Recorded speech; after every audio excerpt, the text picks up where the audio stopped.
तो हम स्टार्ट करने वाले थे अपना नया टॉपिक संख्या पद्धति। संख्या पद्धति हम ये टॉपिक स्टार्ट करने वाले थे हमारे किसके लिए, रीट मेंस के लिए, जो कि L2 के लिए, साइंस में फॉलो के लिए। ठीक है,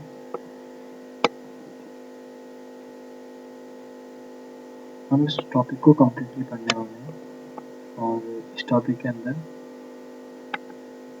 जो हम पढ़ेंगे वो है प्राकृत संख्या, पूर्ण संख्या और पूर्णांक,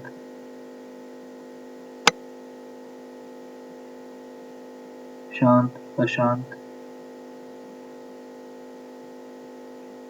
परिमेय संख्या, अपरिमेय संख्या, आवृत्ति वाली, अशांत संख्या, अपरिमेय संख्या, वास्तविक संख्या, काल्पनिक संख्या, और इसके साथ साथ हम क्वेश्चन भी करेंगे इसके अंदर, और अभाज्य,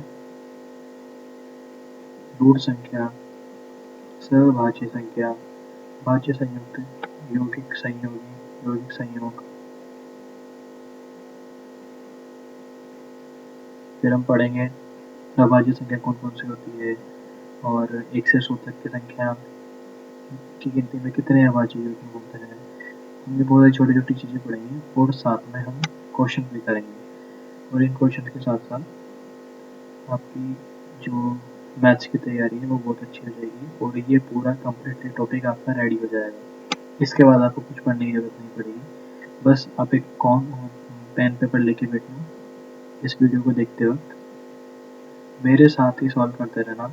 और हाँ, अगर जब मैं क्वेश्चन सॉल्व कर रहा हूँ तो आप उसके पहले वीडियो को पॉज करके क्वेश्चन को ज़रूर एक बार आप खुद से करने की कोशिश करना, ताकि आपको पता लगे कि आप कहाँ पे गलती कर रहे हो। ठीक है, तो अपन शुरू करते हैं। ठीक है, अपना है संख्या पद्धति। ठीक है, प्राकृत संख्या कौन सी होती है, जो 1 2 3 4 5 जो 1 से स्टार्ट होती है। ठीक है, और पूर्ण संख्या कौन सी होती है, 0 से स्टार्ट होती है। इन दोनों में यही मेन अंतर है, प्राकृत संख्या, पूर्ण संख्या, पूर्ण यानी 0। ठीक है, याद करने में आसानी रहेगी।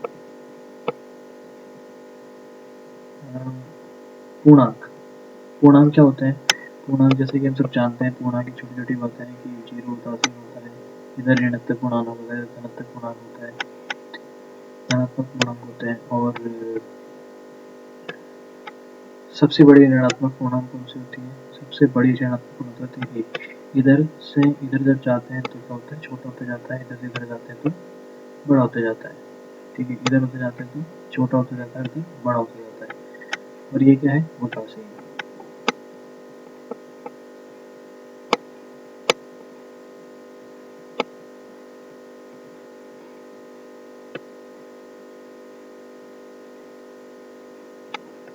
0 संख्या, दशमलव संख्या क्या होती है, दशमलव संख्या होती है 2 प्रकार की, पहला है शांत और दूसरा है अशांत।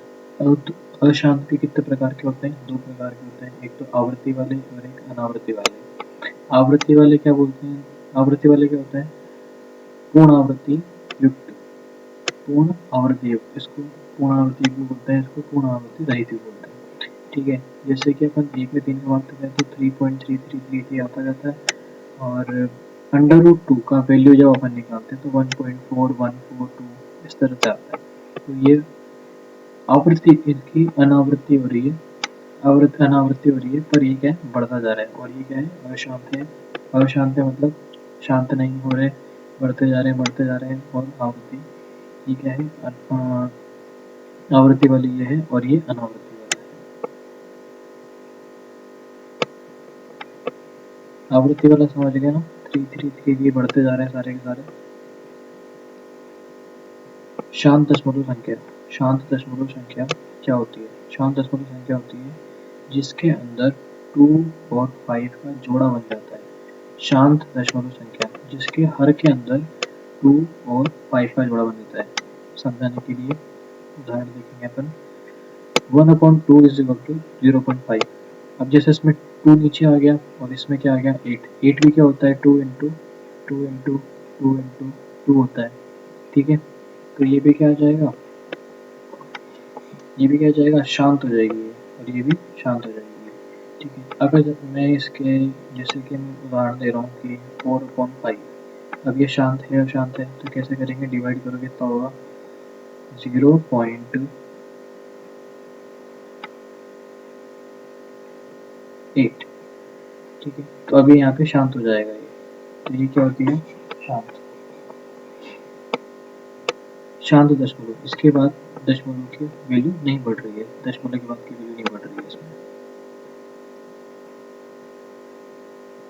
अशांत दशमलव संख्या, अशांत दशमलव संख्या कितने प्रकार की होती है, 2 प्रकार की बताई थी मैंने आपको। एक तो आवृत्ति शांत दशमलव, एक अनावृत्ति शांत दशमलव, है ना। इसके बारे में पढ़ेंगे। आवृत्ति शांत दशमलव संख्या वह शांत दशमलव संख्या जिसमें दशमलव के बाद किसी एक अन्य या अंकों के एक समूह के बार बार आवृत्ति होती है, वह अशांत दशमलव संख्या कहलाती है, ठीक है। जैसा कि मैंने आपको बताया,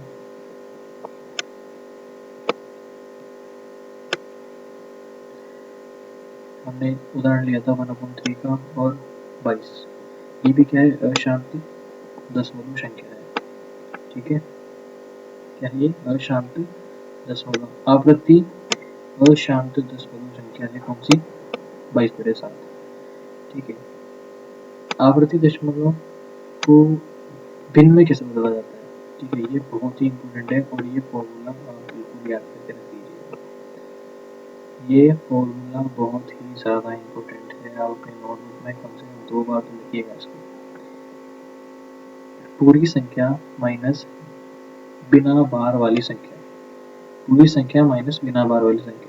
दशमलव के बाद जैसी जितने अंकों पर बार है उतने 9 व बिना बार के अंकों की संख्या के बाद 9 आगे शून्य लिख देंगे, ठीक है। कैसे करेंगे देखते हैं, ठीक है। जैसे मैं उदाहरण लेता हूँ 4.107 का, ठीक है।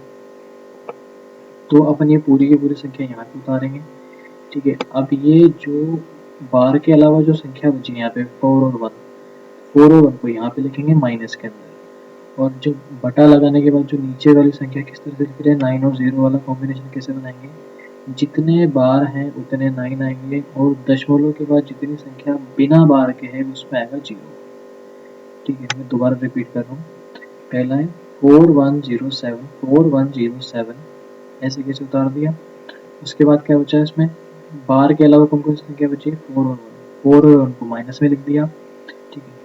और डिवाइड में क्या किया अपन ने, 0 और 7, 0 और 7 बार के अंदर है, इसी वजह से 2 बार 9 आएंगी क्योंकि 2 संख्या है, और एक संख्या है जो बार पे नहीं है दशमलव के बाद, उसके लिए आएगा 0, ठीक है। तो पहला स्टेप, दूसरा स्टेप, तीसरा स्टेप, 3 स्टेप आपको अच्छे से याद होना चाहिए। और फिर उसके बाद तो क्या करना है, उसके बाद तो माइनस प्लस माइनस करके और डिवाइड गुणा गुणाई करना है, अपन को तो कर लेते हैं अपन, ठीक है। ये है अनावृत्ति संख्या, ये कौन सी है, अनावृत्ति संख्या, जिसमें आवृत्ति नहीं होती। अब जैसे कि ये कौन सी है, पाई। अब जैसे आपने ऊपर देखा था कि 22/7 तो क्या हो जाती है, आवृत्ति अशांत दशमलव संख्या, और ये जो पाई है ये है अनावृत्ति अशांत दशमलव संख्या, ठीक है। ये है √2, √3, √5, ठीक है। √2, √3, √5, इसके वैल्यू कितनी निकाली थी मैंने, 1.14 जो कुछ वैल्यू आ रही थी बहुत ज़्यादा, इसकी वैल्यू 1.7 करके कुछ वैल्यू है, इसकी वैल्यू भी निकल जाती है, ठीक है। एक क्वेश्चन कर लेते हैं, 1/7, 1/7 क्या, 1/7 का दशमलव स्वरूप होगा, दशमलव स्वरूप क्या होगा, क्या होगा इसका, आवृत्ति और शांत दशमलव संख्या। अशांत तो देखिए क्योंकि 2 और 5 नहीं है इसके अंदर, 2 और 5 का कॉम्बिनेशन भी नहीं है और 2 और 5 सिंगल सिंगल भी नहीं है, तो ये क्या हो जाएगी, शांत अशांत तो होगी, ये तो पक्का है ना। पर आवृत्ति है या अनावृत्ति है ये कैसे चेक करेंगे? आवृत्ति कैसे है ये, जब हम इसमें डिवाइड करेंगे ना, अब इसमें डिवाइड करेंगे तो अपने को अलग अलग संख्याएं मिलेगी, ना कि एक ही संख्या रिपीट होती हुई मिलेगी। क्योंकि आवृत्ति वाले में तो क्या हुआ था, रिपीट हो रही थी संख्याएं, आवृत्ति वाले में संख्याएं रिपीट हो रही थी, पर इसके अंदर संख्याएं रिपीट नहीं हो रही है। जैसे आवृत्ति वाली संख्या है इसमें रिपीट हो रही है, पर इसमें रिपीट नहीं हो रही है। चलो आगे बढ़ते हैं। तो सेकंड क्वेश्चन है अपने पास, सेकंड क्वेश्चन है 7/640, 7/640 का दशमलव स्वरूप बताना है कि कौन सा दशमलव स्वरूप के बाद कुल कितने अंक होंगे, कितने अंक होंगे। तो अपन सबसे पहले क्या करते हैं इसको, सबसे पहले अपन ये जो 640 है इसको तोड़ते हैं, कितना में, इसके गुणनफल करेंगे 640 के, तो क्या होगा अपने पास 2 की पावर 7 और 5 की पावर 1 आ जाएगी। ठीक है, गुणनखंड करना तो आता ही होगा। इसको अपन जब टुकड़ों में तोड़ेंगे तोड़ना अपन किस विधि से करते हैं, ये गुणनखंड निकालने वाली विधि है। ठीक है, इसमें 2 का डिवाइड करेंगे तो कितनी बार हो जाएगा, 3 बार, और 2 का डिवाइड 2 बार करेंगे तो 0 2 वापस 2 बार चल जाएगा, कितना 6 0 2, और ये कितनी बार आ जाएगा 8 0, फिर 2 फिर 2 40, फिर 2 20, फिर 2 10, फिर 2 5, 5 से 1 1 2 3 4 5 6 7, 2 की पावर 7 5 की पावर 1। ठीक है, तो इसमें तोड़ने के बाद अपन देखेंगे कि ये 2 और 5 का पूरी बार सोर्स बना हुआ है, 2 और 5 से पूरा बना हुआ है, तो इसका जो दशमलव विस्तार होगा वो शांत होगा। ठीक है, आगे परिमेय संख्या, परिमेय संख्या वो संख्या होती है जिसको p/q के रूप में ले सकते हैं, और जहाँ पे q = 0 होगा। ठीक है, दोबारा रिपीट कर रहा हूँ, p/q के रूप में ले सकते हैं ऐसी संख्या को, और वहाँ जहाँ पे जो नीचे वाली संख्या होगी वो क्या होगा, 0 नहीं हो सकता। ठीक है, तो ये 3 4 जैसे यहाँ पे एग्जाम्पल दे देंगे, 3 4 -5 0 3.4, ये सारी संख्याएं क्या है, परिमेय संख्या है। देखिए 22/7 भी क्या है, परिमेय संख्या है।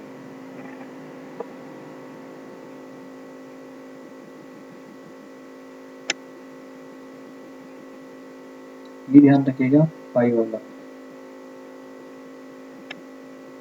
अब अपरिमेय संख्या है, अपरिमेय संख्या कौन सी होती है, अपरिमेय संख्या होती है कि जिसको p/q के रूप में व्यक्त नहीं किया जा सकता।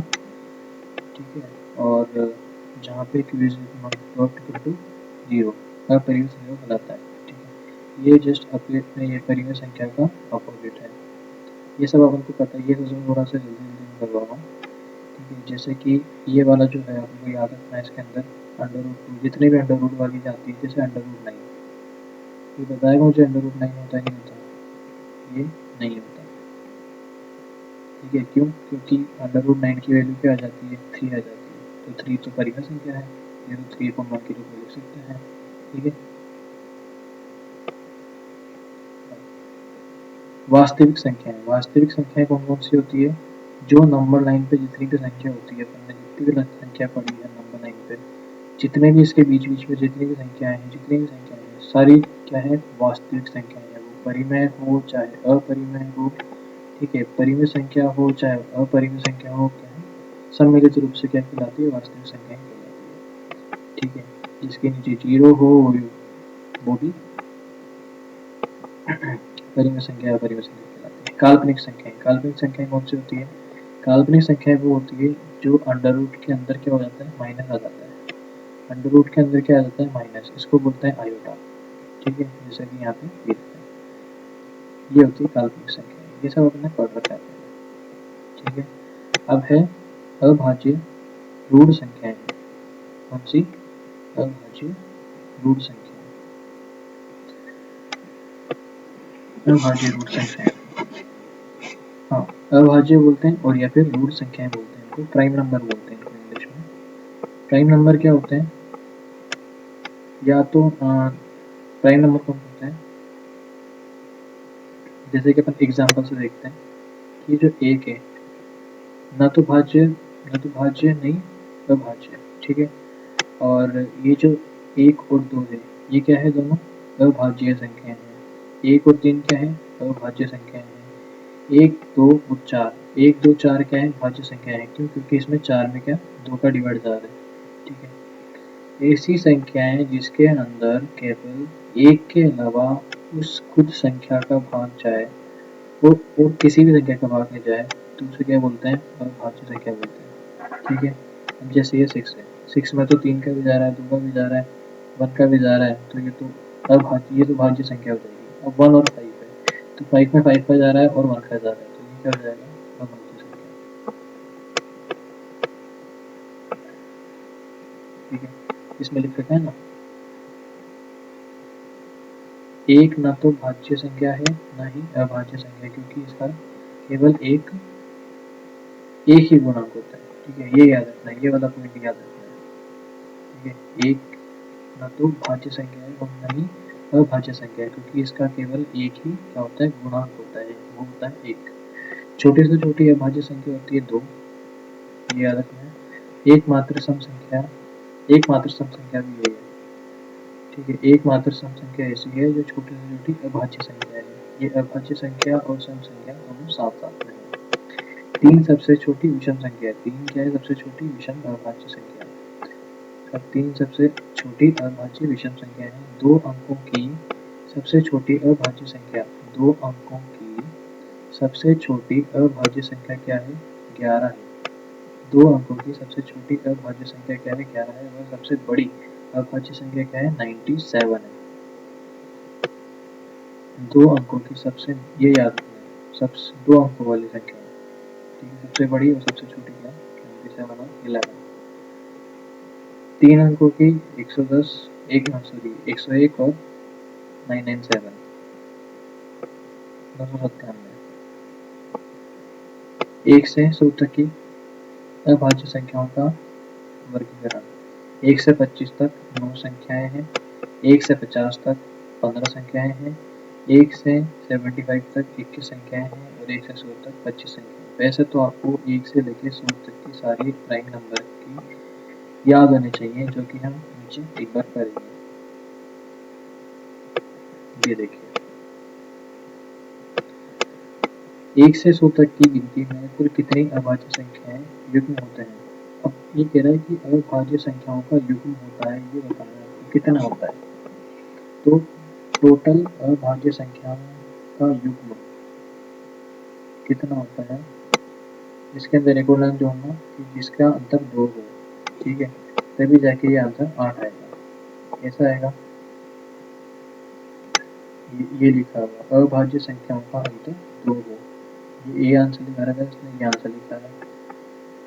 तो ऐसे तो 25 होती है अगर ये क्वेश्चन सिर्फ ऐसा देखा जाए तो, पर अगर इसमें एक और लाइन जोड़ दी जाए कि दोनों संख्याओं का अंतर क्या हो? 2 हो, तो अगर दोनों संख्याओं का अंतर 2 हो, अगर ये लाइन भी जोड़ दी जाए तो उन उन युग्म का उन युग्म की संख्या कितनी आ जाएगी? 8 आ जाएगी उस युग्म की संख्या, ठीक है। कैसे आएगी देख लो आप। टोटल 1 से लेके 100 तक की मैंने संख्या यहाँ पे लिखी हुई है, आपकी लिस्ट में लिखी होनी चाहिए और आपको याद करनी चाहिए, ठीक है। 3 और 5, 3 और 5, 5 और 7, 11 और 13, 17 और 19, 29 और 31, 41 और 43, 59 एंड 61 और 71, 72। ये क्या है? युग्म है, ठीक है, जिनका अंतर 2 है और प्राइम नंबर है। तो ये क्वेश्चन बहुत फेमस क्वेश्चन है, इसको याद रखना।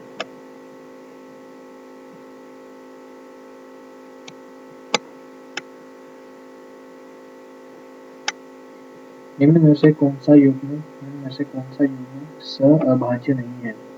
ठीक है, निम्न में से कौन सा युग्म सअभाज्य नहीं है? 11, 12, 1, 3 और 31, 33। 11, 13 होना चाहिए था यहाँ पे, तो ये जाके आंसर आता है।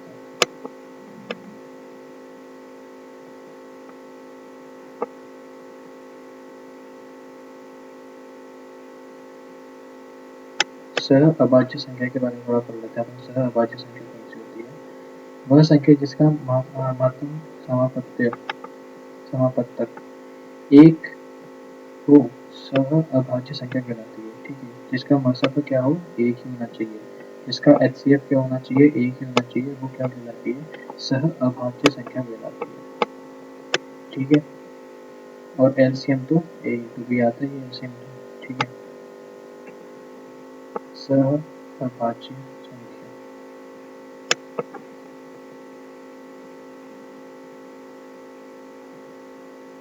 इसमें एग्जाम्पल दे देंगे। दो क्रमागत संख्या सदैव सह-अभाज्य संख्या कहलाती है। दो क्रमागत संख्या क्या कहलाती है? सदैव, सॉरी यहाँ पे 12 ही सही है, यहाँ पे 12 ही सही है। दो क्रमागत संख्याओं को बोलते हैं सह-अभाज्य संख्या। सह-अभाज्य संख्या किसको बोलते हैं? दो क्रमागत संख्याओं को बोलते हैं। दो क्रमागत संख्याओं को बोलते हैं सह-अभाज्य संख्या। ठीक है, महत्तम क्या होना चाहिए? एक होना चाहिए। जैसे कि 9 और 10, 101 और 102, 25 और 26, ये क्या है? सह-अभाज्य संख्याएं हैं। इनका महत्तम क्या होना चाहिए? एक होना चाहिए। अभाज्य संयुक्त, ये तो क्या है? भाज्य संयुक्त यौगिक संख्याएं। भाज्य संयुक्त और यौगिक संख्याएं।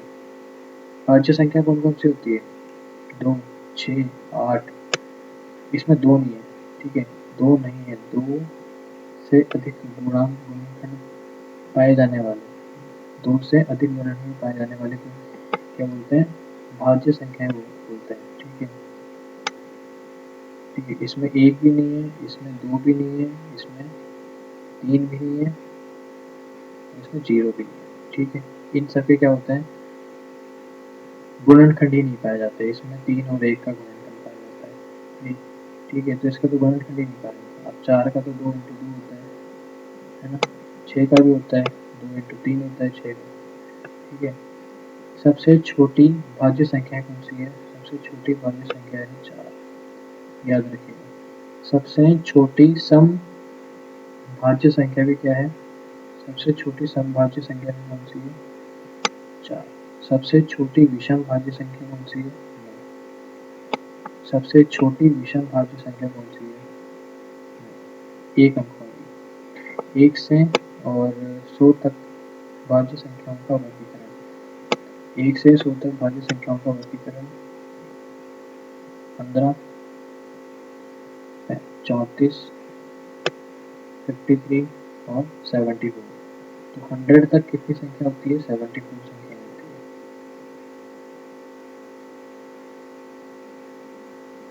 जो जो मैं पढ़ा रहा हूँ आपको वो भी करना है, आपको एक सभी क्वेश्चन करनी है, सब कुछ यहीं पर कंप्लीट करा दूंगा मैं आपका, टेंशन लेने वाली कोई बात नहीं है। ठीक है, अब अपन को इसको गुणनखंड करना तो अपन को आता ही है।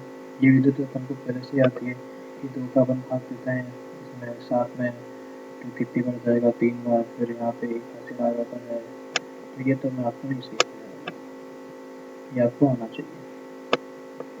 ठीक है, इसी तरह से इसके गुणनखंड निकालेंगे, आंसर आएगा सी।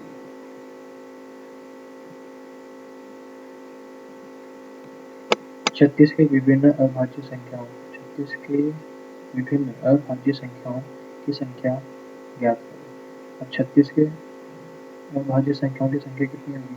ठीक है, 2 से करेंगे तो कितनी बार जाएगा? 18। 2 से करेंगे तो कितनी बार जाएगा? 9 बार। फिर 2 से फिर 3 से करेंगे तो कितनी बार जाएगा? 3 बार। फिर वापस से 3 से करेंगे तो कितनी बार जाएगा? 1।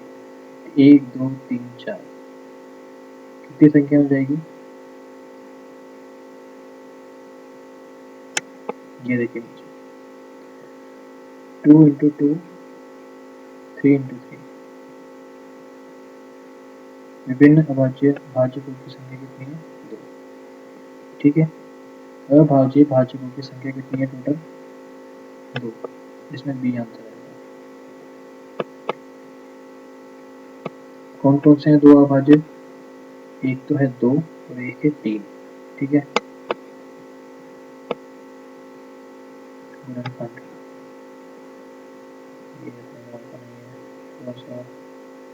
संपूर्ण संख्या, परफेक्ट नंबर। परफेक्ट नंबर क्या होता है? परफेक्ट नंबर होता है दुगुना, उसे बोलते हैं परफेक्ट नंबर। वह संख्या जिसके सर्वसंभव गुणनखंडों का योग, सर्वसंभव गुणनखंडों का योग उस संख्या से दुगना हो, संपूर्ण संख्या कहलाती है। ठीक है, जिसके सारे गुणनखंडों का योग क्या हो, उस संख्या के दुगना हो। ये दो रिलेशन पूर्ण होने चाहिए। पहला रिलेशन ये कि दुगना हो और दूसरा रिलेशन ये कि योग होना चाहिए। ठीक है, जैसे कि 6 और 28 और दो संपूर्ण संख्या है 6 और 28। ठीक है, दो संपूर्ण संख्या है, ये याद रखना, 6 और 28 दो संपूर्ण संख्या है, लिख लो इसको। ठीक है, nवीं संपूर्ण संख्या n की पावर इससे लिखी जा सकती है। ठीक है, तो जहाँ पे n क्या है, ये है। अगर आप चाहो तो लिख सकते हो इसको।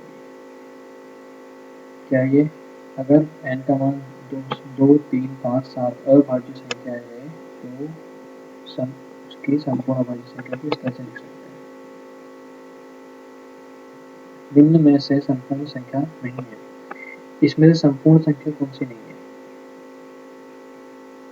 ये वाली नहीं है, क्योंकि अपन इसको इसमें नहीं लिख सकते, इस तरीके से नहीं लिख सकते इसको। n भी ये अपने काम करनी है, शुद्ध मान हाँ ये अपने काम का है कि हाँ, शुद्ध मान, जातीय मान और आंशिक मान क्या होता है? जैसे 8 का निकालना है तो 8 का शुद्ध मान होता है 8, 6 का निकालना है 6 का शुद्ध मान होता है 6। बहुत ईजी है। स्थानीय मान तो तुमको पता ही है, 9 का स्थानीय मान कौन सा है? 9000 है। 7 का छोटा है 7 है। 6 पॉइंट्स में, यहाँ पे पॉइंट है, यहाँ पे पॉइंट है, तो देखना है कि 7 का क्या होता है। अब जितना पीछे होता है उतनी नीचे में बताने जरूर लगा, तो इसका स्थानीय मान क्या है?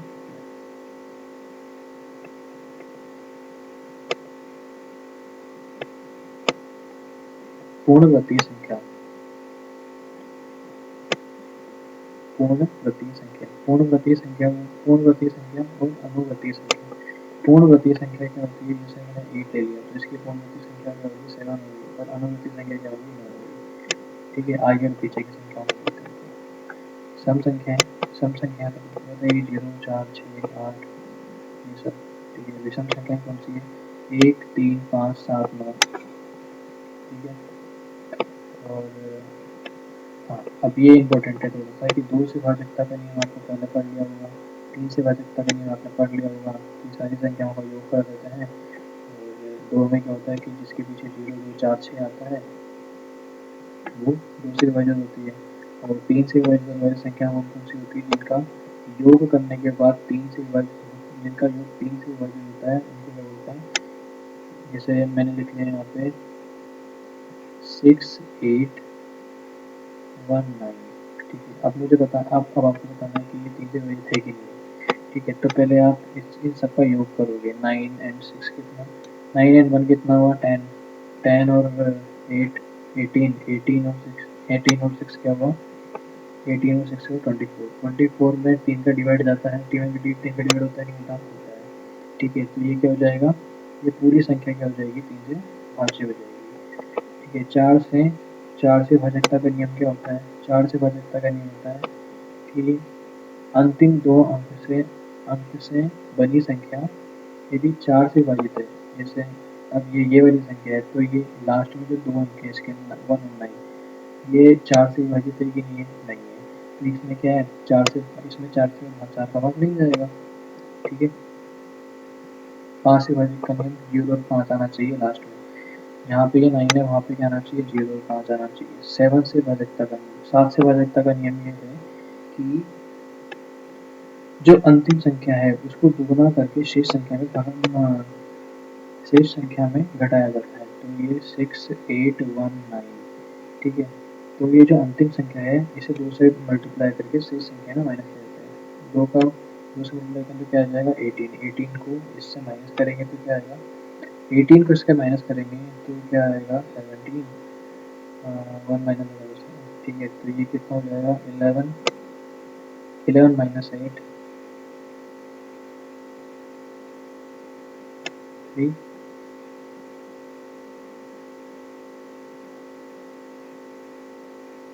6, 6, ठीक है। वापस से आप 3 को 2 से मल्टीप्लाई कर दो 6, और ये 6 0 हो जाएगा, इसको माइनस करेंगे तो ये इसका क्या होता है ना 6, ठीक है। तो अब ये जो बचा लास्ट में, ये लास्ट में जो बचा वो 7 से डिवाइड हो रहा है कि नहीं हो रहा, नहीं हो रहा। तो इसका मतलब ये क्या है, ये 7 से भाज्य नहीं है, ठीक है। 8 से भाजकता का नियम क्या बोलता है, ये 4 से भाजकता के नियम को पूरा करता है कि जैसे 4 मतलब 2 संख्या की है ना लास्ट में, इसमें क्या हो जाएगी लास्ट में 3 संख्या हो जाएगी, याद करने में आसानी रहेगी आपको, ठीक है। अब है 9, 9 से भाजकता का नियम है, ये 3 से भाजकता के नियम को पूरा करता है। अगर ये 3 से भाजकता के नियम को पूरा करता है कैसे, कि जैसे अपन कह रहे थे ना हम संख्या सारी संख्याओं का योग, वैसे ही इसमें भी सारी संख्याओं का योग करते हैं तो 9 से डिवाइड होना चाहिए, ठीक है। 10 से भाज्य 10 से भाज्य क्या होगी, लास्ट में 0 आना चाहिए। 11 से भाज्य कैसे होगी, हम 11 से बहुत इम्पोर्टेंट है भाज्य के लिए, ठीक है। हम कोई संख्या लेते हैं, जैसे वापस 6 1 8 9 वाली, ये वाली संख्या ले ली अपन ने, इसको आगे बढ़ा देते हैं अपन 3 4 2, ठीक है। अगर ये 11 से भाज्य है तो नियम क्या होगा, सम स्थान के अंकों का योग एवं विषम स्थान के अंकों का योग का अंतर 11 रखना होना चाहिए, ठीक है। क्या कहना चाह रही है कि अपन 6 को 8 में जोड़ेंगे कितना आएगा 14, और 3 कितना होगा 17, और 2 कितना होगा 19 निकला। 1 और 9 10, 10 और 4 14, माइनस करना है दोनों का अंतर और देखना है कि ये 11 का गुणक आ रहा है नहीं आ रहा है, यानी कि इसमें 11 का भाग जा रहा है नहीं जा रहा है, पूरी बात, ठीक है। तो नहीं जा रहा है, अगर नहीं जा रहा है तो ये क्या है कि 11 का भाज्य नहीं है, ये पूरी संख्या किससे 11 से भाज्य नहीं है, ये पूरी संख्या 11 से भाज्य नहीं है।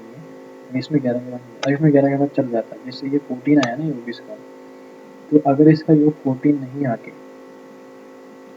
इसका योग अगर 14 नहीं आके और मैं लास्ट में इसमें 5 लिख दूँ ताकि ये 19 हो जाए, समझ रहे हो, 10 14 14 और 5 19 19 19 0, अगर ये 0 हो जाए तो 11 का तो इसमें पूरी पड़ता है ना, ठीक है। तो ये क्या हो जाएगी, ये संख्या क्या हो जाएगी 11 से, ये संख्या 11 से भाज्य हो जाएगी, ठीक है। 13 से भाज्यता का नियम भी एक बार याद कर लो, इसमें लास्ट में 4 गुणा करके जो शेष होता है उसमें से माइनस कर जोड़ा जाता है और अंतिम संख्या जो बचती है वो 13 का गुणा होना चाहिए, ठीक है।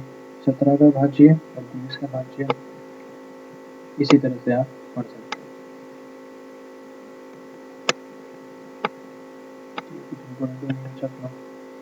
इकाई अंक का ज्ञात करना, इकाई अंक का ज्ञात करना अपन क्वेश्चन के अंदर, ठीक है। तो शुरू करते हैं सारे क्वेश्चन, एक एक करके सारे क्वेश्चन हल करते हैं।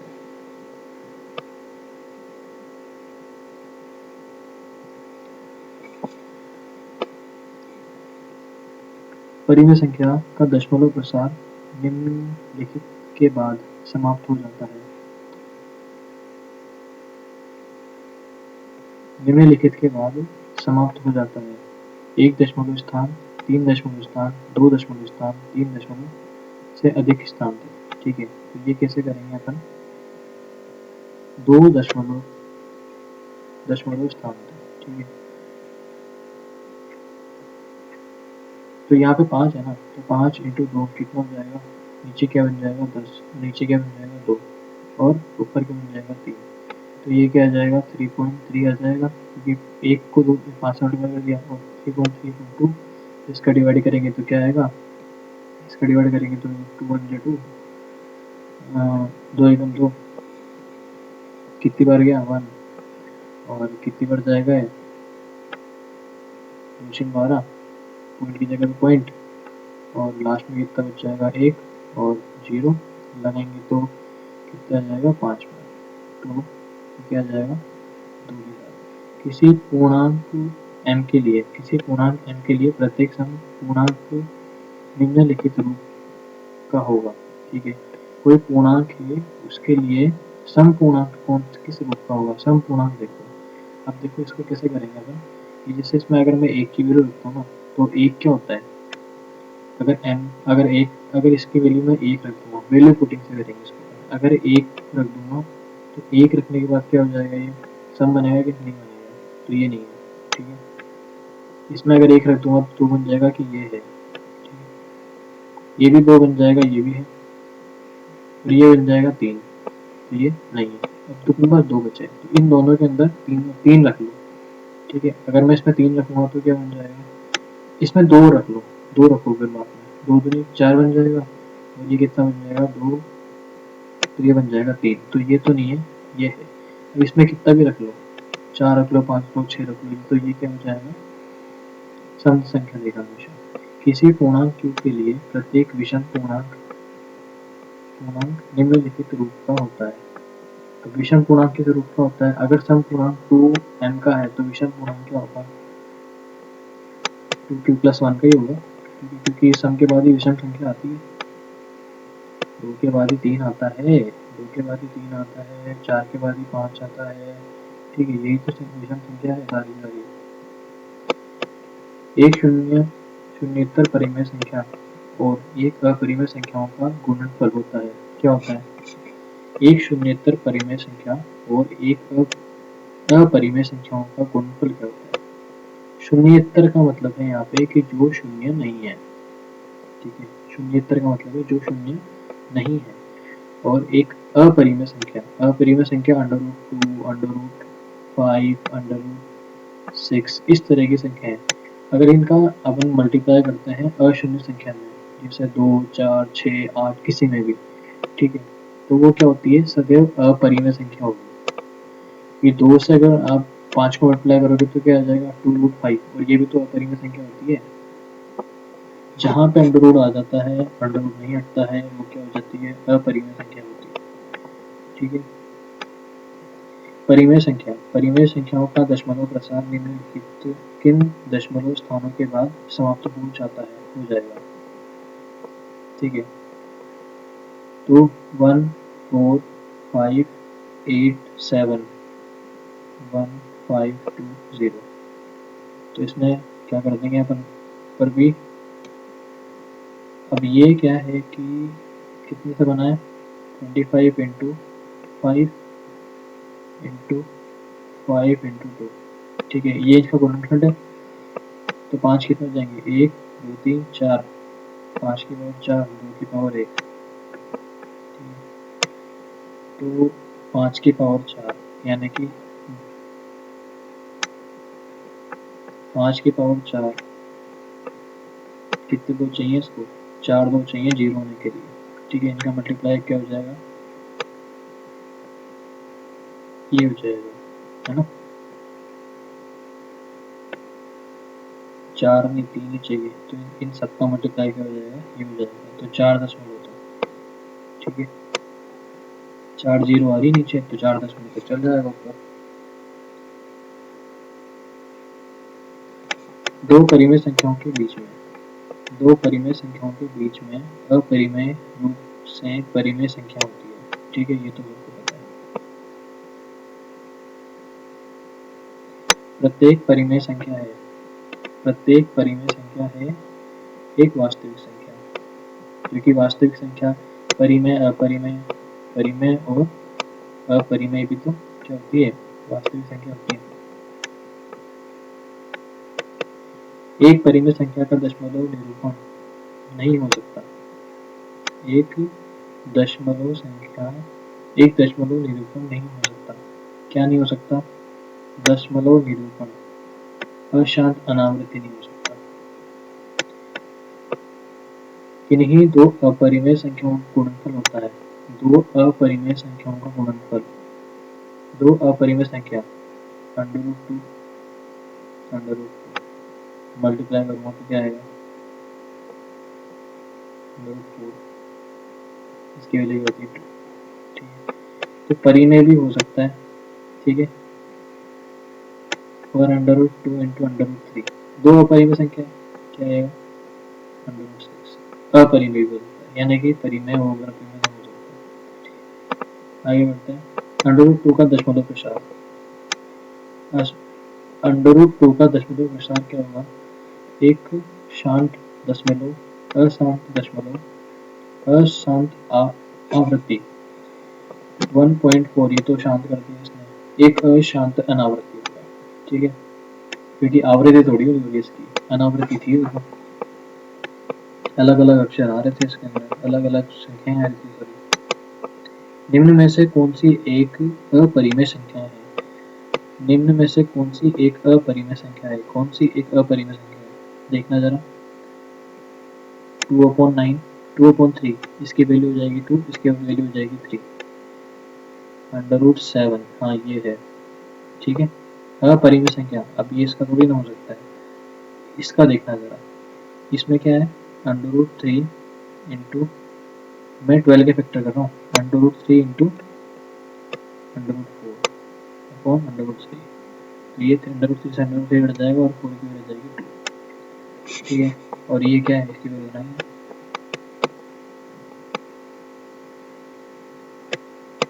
निम्न में से कौन सी एक परिमेय संख्या है, कौन सी एक परिमेय संख्या है, अपरिमेय संख्या है, सॉरी, अपरिमेय संख्या कौन सी है,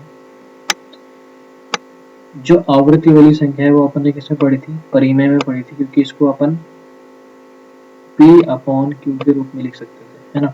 जैसे ये वाली संख्या थी, इसे अपन P/Q के रूप में लिख सकते थे, कैसे, 1416 अपॉन क्या लिख सकते थे इसको अपन नीचे, 9999। मैंने बताया था कि दशमलव के बाद जो संख्या आवृत्ति में छूटेगी उतने जीरो आएंगे, तो इसमें एक भी नहीं छूटेगी, तो कितने कितने 9 आ गए, 4 9 आ गए, तो इसमें इसमें।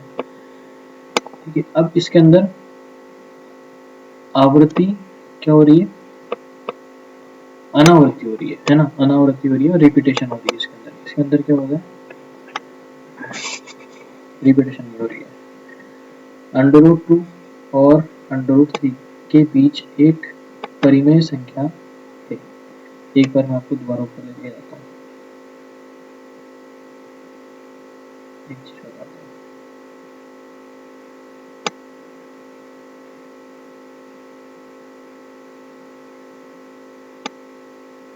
देखो, अपन ने पढ़ा था दशमलव संख्या, दशमलव संख्या एक तो शांत होती है, एक अशांत होती है ना। जो अशांत होती है ना, वो आवृत्ति वाली होती है और एक अनावृत्ति वाली होती है। तो ये जो संख्या होती है ना, ये होती है परिमेय संख्या। ठीक है, और ये होती है अपरिमेय संख्या।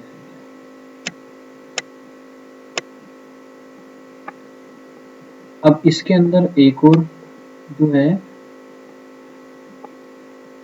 जैसे इसमें तो आ गया 104.0, इस पे आवृत्ति, तो इसमें क्या चलता जाएगा, 104 104 104, है ना। तो ये तो क्या हो गई, परिमेय संख्या हो गई, पर 1004, ठीक है, 1004 10004 ऐसे चलता जाएगा, तो ये अपरिमेय संख्या होगी। ठीक है, ध्यान रखना इसको, ये परिमेय संख्या है और ये अपरिमेय संख्या है।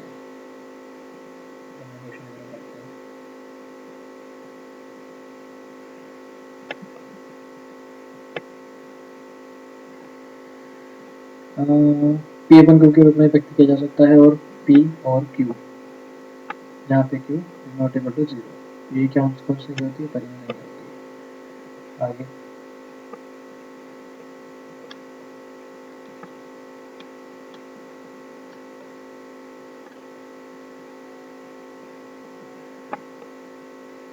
पी अपॉन क्यू के रूप की संख्या परिमेय संख्या कहलाती है। पी अपॉन क्यू के रूप की परिमेय संख्या कहलाती है जब Q is not equal to 0 हो।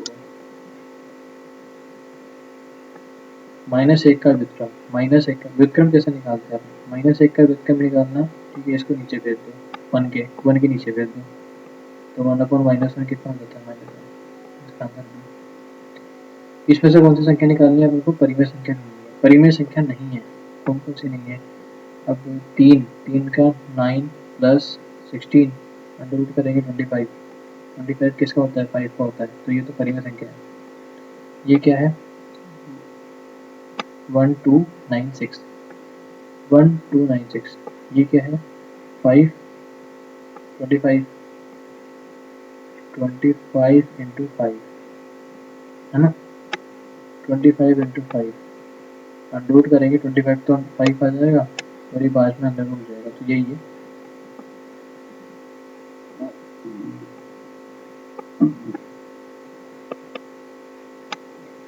अपरिमेय संख्याओं का दशमलव निरूपण।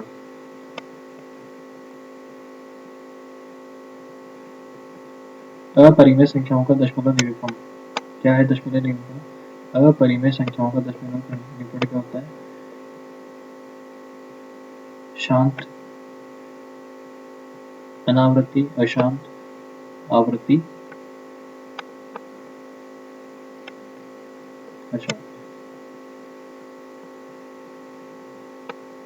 ये कैसे करेंगे, ये करेंगे अपन इस तरह से, 3.474747, ठीक है, पॉइंट के नीचे पॉइंट लिखना है, 2.282828, कम से कम 2 बार तो बढ़ाना ही है आगे, 4.121212, 6.1414, अब मैं 2 बार ही बढ़ाऊंगा, इसको बढ़ा रहा हूँ, ठीक है। ये हो जाएगा 10 और 21, ये हो जाएगा 6 7 8 9 10, 6 7 7 2 14 14 और 8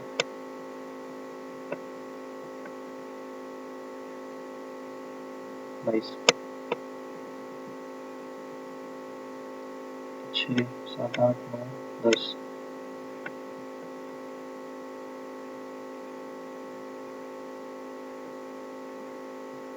ये कितना हो जाएगा, 6 4 10 12 15 16, पॉइंट के नीचे पॉइंट, 6.02, 6.02, ठीक है, 6.02 इसमें भी आ रहा है, 6.02 इसमें भी आ रहा है। अब इसी वजह से मैं कह रहा था कि कम से कम 3 बार तो करना ही है, तो जब यहाँ पे करोगे ना, तो इसके अंदर क्या आ जाएगा, 2 हो जाएगा, तो आंसर ये हो जाएगा इसमें। निम्न में से कौन सी संख्या असत्य है, कौन सा कथन असत्य है, कोई दो अपरिमेय संख्याओं के योग व्यवकलन का अपरिमेय संख्या होना आवश्यक नहीं है, ठीक है, ये बात क्या है, सत्य है कि दो अपरिमेय संख्याओं के योग, ठीक है, वह व्यवकलन का अपरिमेय संख्या होना आवश्यक नहीं है, क्यों, क्योंकि under root 2 minus under root 2 is equal to 0 हो सकता है, और 0 क्या है, परिमेय संख्या है, ठीक है, 0 क्या है, परिमेय संख्या है, इस वजह से। अब मैं योग का बोलूँ तो ये तो मैंने माइनस कर दिया, योग क्या कर दूँ, अंडर रूट 2 का योग कर दो माइनस अंडर रूट 2 करो, अब भी क्या होगा, 0 हो जाएगा, ये लो, ऐसे भी कर सकते हैं। कोई दो अपरिमेय संख्याओं का गुणनफल सदैव अपरिमेय संख्या होती है, नहीं, गुणनफल तो परिमेय संख्या भी हो सकती है, अपरिमेय संख्या भी हो सकती है ना, under root 2 into under root 2 क्या होता है,